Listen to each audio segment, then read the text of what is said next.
Iki penutupan ya. Lali iki mau penutupan. Iya, tak apa-apa sementara tok ya. Insyaallah tahun depan hatam ini.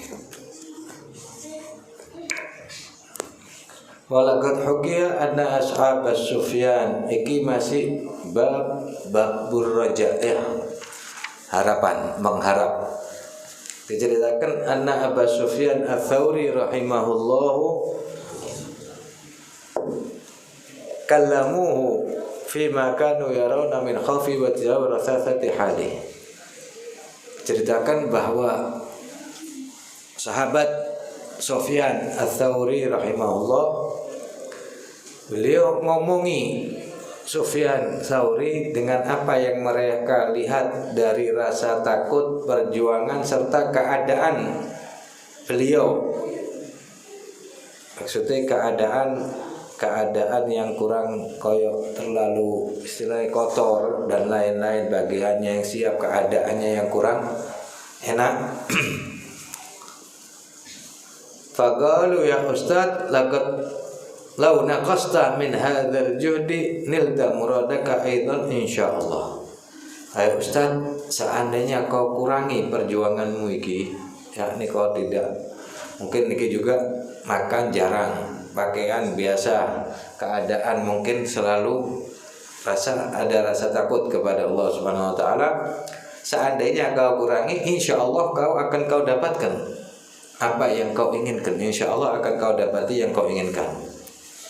Faqala Sufyan kaifa la ajtahid wa laqad balaghani anna ahlal jannah yakununa fi manazilihim.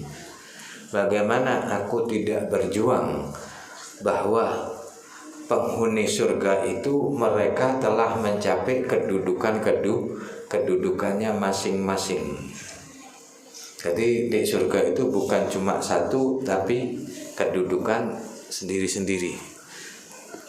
Sama kehidupan orang di dunia, mereka memiliki kedudukan masing-masing. Dan di surga ini bukan cuma surga satu, cuma surganya ini sangat banyak dan mereka bertingkat-tingkat.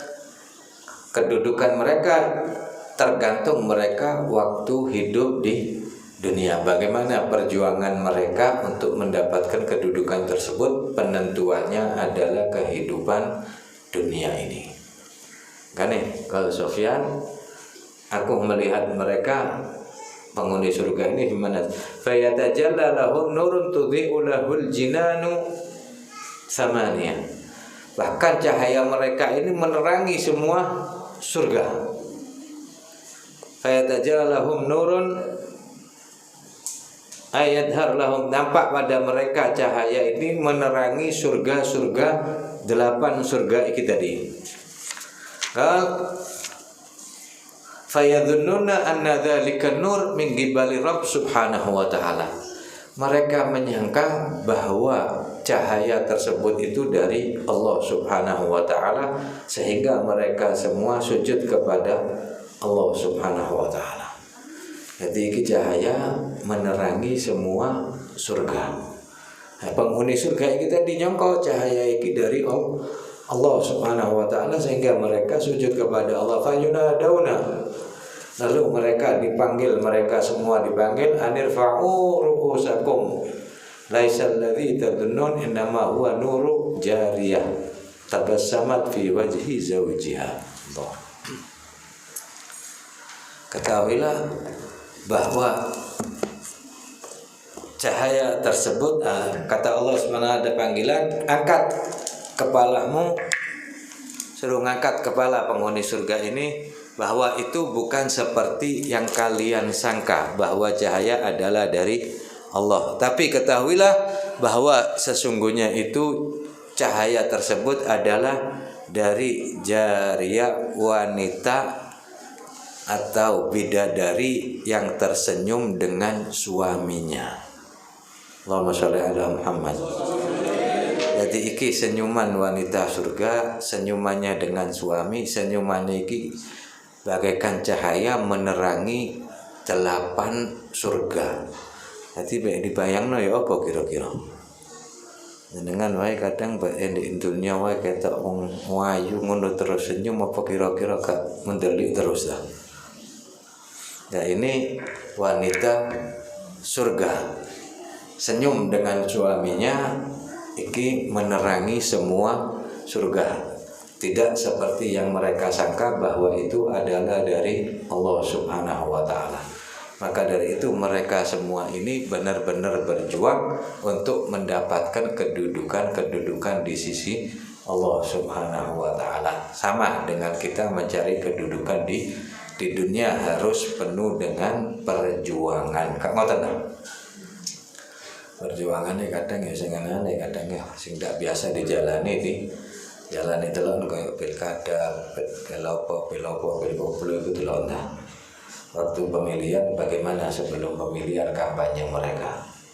Kadang sing ndak biasa mlebu desa, ndak biasa mlebu kot iso mlebu kot gara-gara apa kepingin di pilih engko tidur di rumahnya orang desa. Sing biasa turu AC terus di kono turu tanpa AC, kadang cuma kipas angin kayak pasur tiker ya dibelani itu turu. Kenapa dibelani nginep? Karena ingin nyari suara, ingin mendapatkan kedudukan supaya dicoblos. Mereka berjuang seperti itu. Nah, para aulia mereka berjuang untuk mendapatkan kedudukan yang tidak ada yang mengganggu mereka sama sekali, kedudukan yang kekal abadi. Jadi ini jauh keinginan ahli dunia dengan ahli akhirah. Kita menginginkan kehidupan dunia, waktunya terbatas. Dan kedudukan di dunia mesti ada yang iri, hasud dan lain-lain. Ono sing kepingin nyenggol, ono sing kepingin jatuhkan dan lain-lain. Tapi di akhirat tidak ada istilah itu semua. Jadi orang yang benar-benar adil lebih mengutamakan kedudukan di sisi Allah Subhanahu wa taala. Karena itu tsumma ansya'a yaqul, kemudian beliau mengatakan ma dharra ma kanatil firdaus maskanahu ma dha tahammala min bu'sin wa iktari. Dimo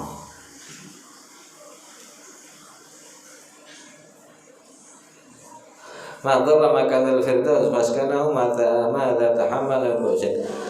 Kalau surga menjadikan tempat tinggalnya dia, maka tidak ada yang memberatkan buat dia apa yang dia alami daripada kesusahan dan kesulitan. Jadi tujuannya surga, kesulitan apapun yang akan menimpa dirinya iki tidak akan membahayakan orang tersebut, tidak akan melemahkan semangat orang tersebut sama sekali. Kayak yang dicontohkan kemarin-kemarin, bahwa kalau ada yang diharapkan apapun pekerjaannya bakal dijalani. Kayak ngomong sing paling berat iki istilahnya kayak yang bangun rumah susun atau apartemen itu berat apa ndak kerjaannya? Taruhannya nyawa. Tapi apa? Harapan uang besar. Tetap mereka jalani. Begitu juga kata beliau, ma dharra man kanat til firdaus maskanahu ma tahammala min bu'sin wa iktari. Kalau surga tempat tinggalnya ini segala apapun tidak akan membahayakan daripada kesusahan dan kesulitan. Tarahu yamsi kathiban khaifan wajilan dalam masjid yamsi bainal admari. Kau lihat mereka jalan dalam keadaan sedih, susah, takut menuju ke masjid dan pakai pakaian yang kurang seadanya. Lalu kadang-kadang orang itu ndelok ya Allah sakno wis tuwa iki, kadang ya sik tungketan, kadang dituntun menuju masjid. Apa yang mereka harapkan mereka menuju masjid? Apa yang mereka hadapkan? Mereka ingin ibadah kepada Allah, mengharapkan balasan dari Allah. Walaupun keadaan susah, tetap mereka mau menjalaninya. Ya nafsu ma laki min sabrin ala lahabin qad hana an tubili min ba'di idbari qultu ana fa idza kana madaru amrin ubudiha ala amrain al-qiyam bi ta'al intihal al-ma'siyah wa dzalika itu ma'adhi nafas al-ammarah bisu. Kata beliau, qultu ana, apabila idza kana masalah urusan ibadah ini ada dua perkara, yaitu cuma apa dua iki al-qiyam bitta'ah, menjalankan ketaatan, wal intihad anil ma'asi, dan menjauhi maksiat. Dua saja. Wa dzalika la yatimmu ma'a hadhihi nafs al-ammarah bisu, dan ini tidak akan sempurna menjalani taat serta menjauhi maksiat apabila kita masih tetap ikuti hawa nafsu allati ammaratun bisu, ya ini yang memerintahkan kita untuk kebaikan. Wala yatimmu dzalika illa bitarghib wat tarhib wat tarjiyah wat takhwif, kecuali ada harapan, berharap, dan ada rasa takut. Iki podo. Fa inna daba al-haruj tahtaju ila qaidin yakudu, karena kata Imam Ghazali diibaratkan koyok daba. Daba iki koyok istilah binatang lah. Kayak keledai atau apa. Keledai iki sing mokong iki perlu ada yang nuntun atau tidak. Apa mau ta kira-kira keledai iki dikongkon mlaku dhewe. Ya mesti ada yang nyeret, ada yang menariknya. Umpama keledai iki rotok bangkang, ya mesti perlu dipecut. Begitu juga hawa nafsu. Nafsu iki selalu membangkang dari diri kita. Kalau kita biarkan, ya bakal tambah ngelemprek. Wa ila bisa menjadi bin akhlak. Allah semua. Fa inna sabil arim la yamuru ila al-kutab illa bi tarjiyatin min walidaini wa takhrifin min muallim. Apa ini? Wa inna sabiya nanti mau. Inna sabiya al-arim as-sabi al-arim takhrifi dzikrul jannah la yamurru ila al-kutab illa bitarjiyah min wa takhfif min muallim. Kayak apa ya? Dalam seorang anak la yamurru ila al-kutabi illa bitarjiyah min wa takhfif. Kadzalika hadhihi nafsu dabatun harud. Begitu juga nafsu iki diibaratkan oleh Imam Ghazali seperti dabah. Dabah iki apa? Binatang iku tadi harut iku yang makang yang sulit untuk berjalan. Waqa'at fi mahwati dunya fal khauf sautuha wa sa'iquha. Khauf, rasa takut ini cambuk bagi binatang tersebut. Fa dzikrun nar wal iqab tahfifu, dan mengingat akan neraka serta hukuman juga memberi keliru. War raja syairuha wa ghaiduha, dan harapan inilah sebagai penuntun orang tersebut, penuntun nafsu. Jadi al khauf war raja iki dua-duanya harus bergandengan. Jadi tadi al khauf mana tadi? Al khauf sautuha wa sa'iqwa. Khauf iki sebagai pecut, ar-raja orang yang menarik tersebut. Orang yang menarik juga perlu pecut iki tadi. Wa dzikrul jannah wa thawaab wa tarjiyatu wa targhibu wa kadzalika yalzamul 'abdu talab dunya lil ibadah wa riyadha an yushira nafsu bil amraini alladzaini huma al khauf war raja. Iki urusan ibadah iki tadi tidak akan sempurna kecuali apabila kau menjalani dua perkara iki, yaitu al khauf war raja. Ada khauf, rasa takut, dan juga harapan kepada Allah Subhanahu wa taala. Takut akan neraka dan hukuman Allah, mengharap ganjaran dan surga Allah Subhanahu wa taala. Iki yang akan bisa mengendalikan hawa nafsu kita. Kayak dibiarkan seperti katakan oleh Sahibul Burda, wa nafsu katifli'in tuhmilhu syabba'ala. Terusannya apa? Tuhmilhu syabba'ala hubbir radha'i wa in taftim huyan fatimi. Jadi kayak arek bayi umpama nyusu diteruskan ndak disapi, kira-kira nyusu sampai gede napa mboten?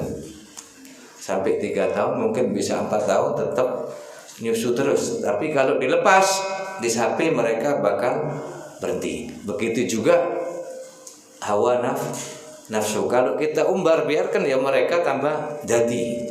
Cuma kalau kita kendalikan ya insya Allah bakal bisa nurut dengan kita. Dan ini mengendalikan hawa nafsu tidak ada waktunya, tetap selama-lamanya harus. Kok ono pembahasan nafsu amarah, nafsu apa mana nafsu? Banyak macam nafsu ya.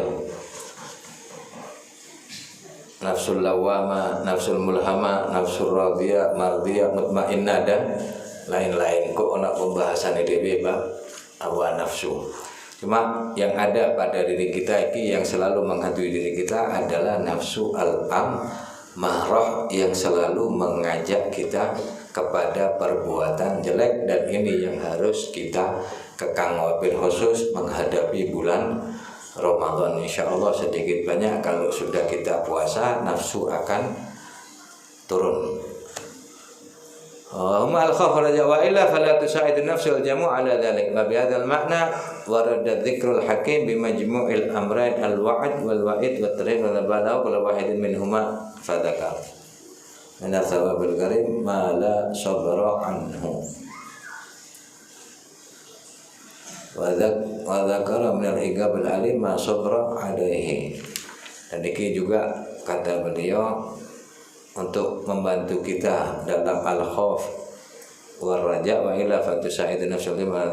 Apa makna warada dzikru al-hakim bi majmu'il amrain.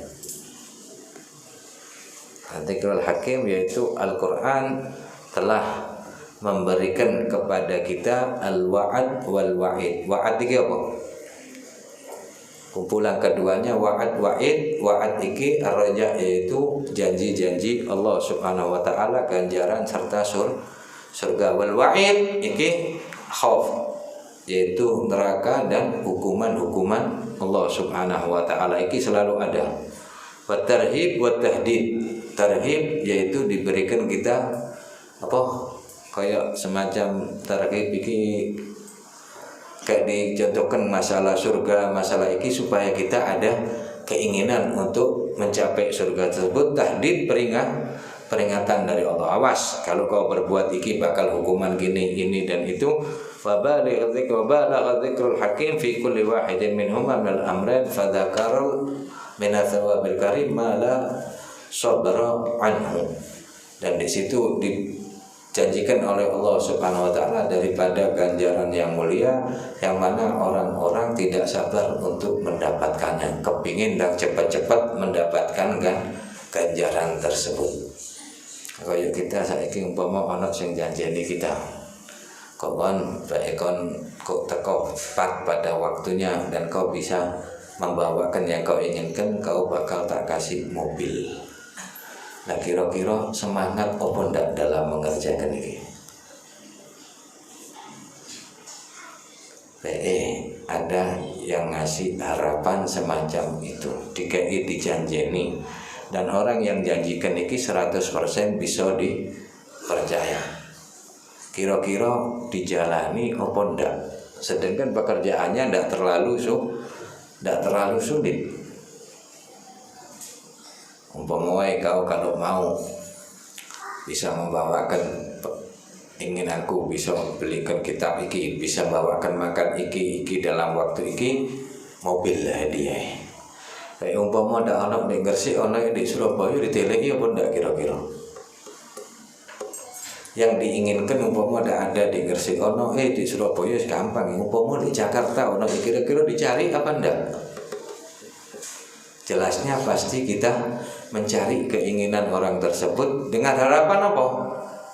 Dapat hadiah mobil. Dan ini Allah Subhanahu wa taala sudah memberikan kita janji-janji surga dan seisinya. Bagi orang yang benar-benar beriman kepada Allah, mereka sudah tidak sabar untuk mendapatkan janji-janji Allah Subhanahu wa taala. Bahkan bukan cuma di surga, di dunia pun mereka sudah merasakan hal tersebut. Karena itu banyak perkataan orang salihin, "Lau kana ahlul jannah mithil ma nahan fi fa huwa fi 'aisyin thayyib." Masalah bangun malam bagi mereka ini sudah seperti surga. Maka kata beliau, seandainya orang-orang penghuni surga seperti kita dalam keadaan bangun malam, mereka adalah dalam kehidupan yang sangat baik, yang kehidupan yang sangat enak, kehidupan yang sangat menyenangkan. Dari mana? Qiyamul lail, bangun malam. Kenapa kok sampai ngomong sedemikian? Karena mereka sudah merasakan lazatnya, manisnya qiyamul lail, bangun malam. Nah, kita bangun malam, ojo bangun malam subuh kira-kira disi. Kok ditangani ambek ibu bapak yang ambek iki ngomel-ngomel sing anu sing mulai sing iki dan lain-lain, karena punya kita tidak merasakan apa. Dan ini juga menunjukkan kurang yakinnya dengan janji-janji Allah Subhanahu wa taala. Yaitu kalau kita percaya benar yakin dengan janji-janji Allah seperti kita yakin dengan orang di dunia sing gak tahu koro sing pasti benar dan kita yakin bakal diberi, ya insya Allah kita lebih mendahulukan janji-janji Allah Subhanahu wa taala. Dzakaral minal iqabil alim ala sabra alai, juga di situ Allah menyebutkan dalam Al-Qur'an tentang hukuman yang pedih yang mana tidak bakal ada orang yang kuat dalam menghadapi hukuman Allah Subhanahu wa taala. Fa alaika idzan bil iltizam hadainil ma'nayan yahsuru laka murad minal ibadah. Kalau sudah sedemikian kita memahami mengerti dua perkara ini, tugas kita adalah yahsulu, maka kau akan mendapatkan tujuanmu dalam ibadah, wa yasul alaika ihtimalul masyaqqah. Itu tadi yakin akan janji Allah surga dan lain-lain, juga tahu akan peringatan Allah Subhanahu wa taala pasti benar janji surga neraka dan iqab-iqabnya, maka kamu akan kalau kau menjalani ini, kata beliau, falaika idzan bil tizami hadzal ma'nayan, harus kau lakukan dua makna ini tadi, maka kau akan mendapatkan tujuanmu dari ibadah dan akan mudah bagimu untuk menjalani sesuatu yang dianggap sulit kita deh. Itu kembali ke yang pertama dulu, sing awal, kalau ada yang kita harapkan dan ada yang kita takuti, ya insya Allah semua bakal jadi mudah. Sing ditakuti bae umpama awak dhewe wedi ambek sesuatu, ya jelas kita bakal lari. Saiki umpama ana wong tembak-tembakan ndek kono, kira-kira gelem nyedek apa melayu? Kita deket apa kira-kira lari? Yang pasti kita pemane di Indonesia gak tahu krungu swara ngono ya. Kalau orang di luar negeri, di Irak atau yang biasa Palestina sering dengar suara ini wis biasa. Kita aja dengar suara kadang suara beledek tok sudah takuti setengah mati. Kadang ana suara piring pecah tok wis rame di omah. Iki yang dengar ke mereka suara tembak-tembakan apa wanita nyedek. Atau suara perang di sana ana bom-boman, berani kita dekat. Jelas kita bakal lari, ada yang kita takuti. Begitu juga kalau hamba takut kepada Allah Subhanahu wa taala, atau gampangannya iki kalau Allah kita dengan manusia ambil al-qojo, kalau kita ngelewati tempat ini bakal mendapatkan hukuman ndak tepat bisa mati. Apa kira-kira wani liwat apa ndak? Yang jelas kita bakal jauh dari tempat delok mungkin gak wani, jangan lagi kita melewati. Iki membuat rasa takut. Karena apa? Yakin kalau aku ndelok kono minim awak tangan putus atau kaki atau minim celaka. Kalau entok ya mati. Kita yakin kita bakal takut. Tapi bagaimana dengan janji Allah urusan neraka? Yakin apa enggak? Kalau kita yakin dengan janji Allah, peringatan Allah, ancaman Allah, jelas kita jauh daripada larangan-larangan Allah Subhanahu wa taala. Begitu juga dengan janji-janji Allah mengenai kenikmatan surga dan seisinya. Seandainya kita yakin, ya insya Allah kita bakal selalu mengejar hal tersebut. Kita tidak mengejar karena kita kurang yakin. Walaupun lisan ngomong yakin, tapi perilaku dan hati kita kurang yakin dengan janji-janji Allah Subhanahu wa taala. Aja mampak janji surga dan seisinya ya. Urusan rezeki tok kira-kira yakin mantap apa ndak? Jelas urusan rezeki yang kita dapati surga kita ngomong yakin cuma ngerjakan sulit. Aja mampak iku urusan rezeki yakin apa ndak, rezeki itu Allah yang ngatur. Coba yakin apa mboten iki? Yakin 100%. Kalau kita yakin benar-benar 100%, ya kita lebih mendahulukan urusan akhirat daripada urusan dunia. Kalau memang benar-benar ya yakin. Soalnya urusan duniawi sudah dijamin, urusan ukhrawi tidak ada yang jamin. Ono sing jamin urusan akhirat. Iki karena kita dengan para wali ku berbalik arai. Mereka urusan dunia tidak menggubris karena mereka yakin bahwa dunia rezeki sudah dijamin. Urusan akhirat ya kita sampai Sayyidina Sufyan Ats-Tsauri badani kurus kering pakaiannya takut ibadah dan ini karena apa? Tidak ada yang jamin kedudukan di akhirat. Jadi mereka kejar benar-benar. Sing di dunia tidak ngurus mereka. Kenapa? Sudah dijamin. Wong akal sehat, mengapa mereka harus bersusah-susah dengan sesuatu yang sudah dijamin? Tapi mereka mengabaikan sesuatu yang tidak dijamin. Iki kira-kira wong pinter apa? Iki sudah sering kita ulangi. Karena itu kembali ke janji-janji Allah Subhanahu wa taala dalam majelis ini, coba kita menguatkan keyakinan, keimanan kita kepada Allah Subhanahu wa taala serta janji-janji Allah Subhanahu wa taala, tujuannya agar supaya kita menjalani kehidupan ini dengan tenang, dengan kehidupan yang diridhoi oleh Allah Subhanahu wa taala. Kalau kita benar yakin, ya insya Allah kita bakal jauh dari perbuatan maksiat dan kita akan selalu taat kepada Allah Subhanahu wa taala karena dua hal, ar-raja wal khauf, harapan dan rasa takut ini. Kalau iki imbang, yaitu tadi yang bakal kita jalani, kita akan mendapatkan tujuan kita dalam beribadah kepada Allah Subhanahu wa taala, mengharapkan surga dan dijauhkan dari neraka. Allahumma ij'al jam'ana hadza jam'an marhuma, tafarraqana min ba'di tafarruqan ma'suma, wa la taj'al minna wa la ma'ana wa la fina syaqiyan wa la mahruma.